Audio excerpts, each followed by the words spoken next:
नमस्कार। कल के अंक में हमने जानकारी ली थी कि जब खुदावंद करीम ने कलम को हुक्म दिया लिख, तब कलम ने लिखा ला इलाहा इल्लल्लाह मोहम्मद रसूलुल्लाह, जिसका अर्थ है कोई नहीं है दूसरा अल्लाह के सिवा, कोई नहीं है दूसरा अल्लाह के सिवा, हर शय उसी की ताबे है इस कायनात की। भेजा सिखाने के लिए एक आखिरी नबी, भेजा सिखाने के लिए एक आखिरी नबी, हम दो सना व बंदगी उस पाक जात की, हम दो सना व बंदगी उस पाक जात की। अर्थात अल्लाह के सिवा कोई नहीं है दूसरा, मोहम्मद खुदा के रसूल हैं। पानी के 10 हिस्से खुदा ने किए थे। पहले हिस्से से अर्श, दूसरे से कलम, तीसरे से लौहे महफूज और चौथे हिस्से से सूरज, पांचवें हिस्से से चांद, छठे हिस्से से बहिश्त, सातवें हिस्से से दिन, आठवें से फरिश्ते, 9वें हिस्से से कुर्सी और 10वें हिस्से से हजरत मोहम्मद का नूर पैदा किया। और इस मुबारक नूर को अर्श के दाहिनी ओर हमदो सना बयान करने के लिए लगा दिया।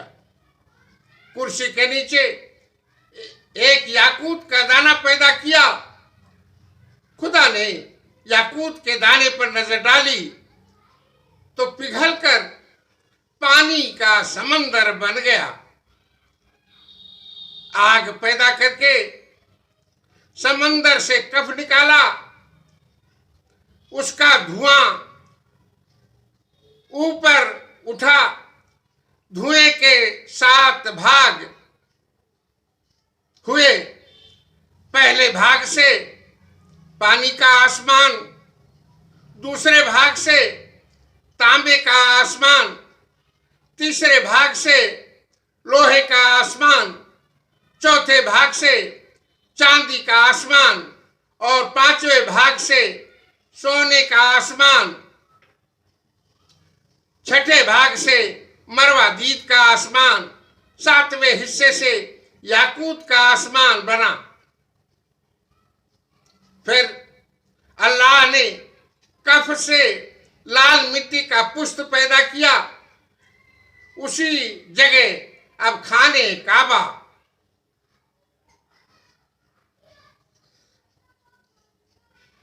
है।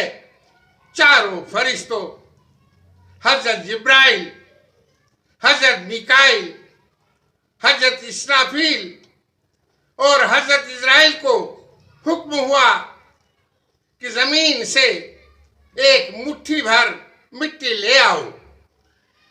मिट्टी लाने के लिए हजरत जिब्राइल जमीन पर आए और जब जमीन से मिट्टी लेने का इरादा किया तो जमीन ने बड़ी आजिजी व इनकिसारी से अर्ज किया कि मेरी मिट्टी से बनने वाले शख्सों ने अगर कोई जुर्म किया तो वे जहन्नम में जाएंगे और मुझे तकलीफ होगी। हजरत जिब्राइल वापस चले आए और अल्लाह से तमाम माजरा का बयान कर दिया। इसी तरह इसराफील, हजरत मिकाइल जमीन पर आए और बिना मिट्टी लिए वापस चले गए। आखिर में इजराइल आए। जमीन ने वही बात कही। तब आपने कहा कि मैं तेरी बात मानूं व अल्लाह की। हजरत इजराइल ने मिट्टी में हर किस्म के जर्रात शामिल किए। सुर्ख रंग, सफेद रंग, शाह रंग और उनके दरमियानी रंग मिट्टी ली। इस तरह कुछ मिट्टी नरम जमीन से और कुछ सख्त जमीन से ली। इसमें कुछ खबीस मिट्टी को भी शामिल किया गया। इसलिए आदम की औलाद 60 किस्म के रंगों से पाई जाती है। 60 रंगों के किस्मों से में पाई जाती है। कुछ नरम दिल के होते हैं तो कुछ सख्त दिल के होते हैं। कोई नेक होता है तो कोई बुरा होता है। रूह कब्ज करने का जिम्मा इस्राइल को दिया गया कि जब रूह कब्ज करने के लिए जाएं तो उसके परिवार को रोते हुए देखें तो वो शख्स को छोड़कर वहीं ना आ जाएं, बल्कि उसको अपने साथ, उसके रूह को अपने साथ लेकर आएं। यह जानकर कि मुझसे पैदा होने वाली मखलूक जहन्नम के आग में डाली जाएगी, जमीन इतना रोई कि उसके रोने से चश्मे जारी हो गए, जो कयामत तक जारी रहेंगे। हजरत इस्राइल जब मिट्टी को लाए थे तो अल्लाह ने हुक्म दिया कि इसे सफा मरवा पहाड़ी के पास रख दो, जहां आज काबा शरीफ है। फिर फरिश्तों को हुक्म हुआ कि इसे मुख्तलिफ पानियों से गारा बनाएं। इस पर 40 रोज पानी की बारिश हुई,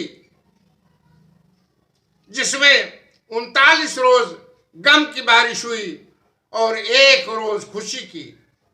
इसलिए इंसान को गम ज्यादा और खुशी कम मिलती है।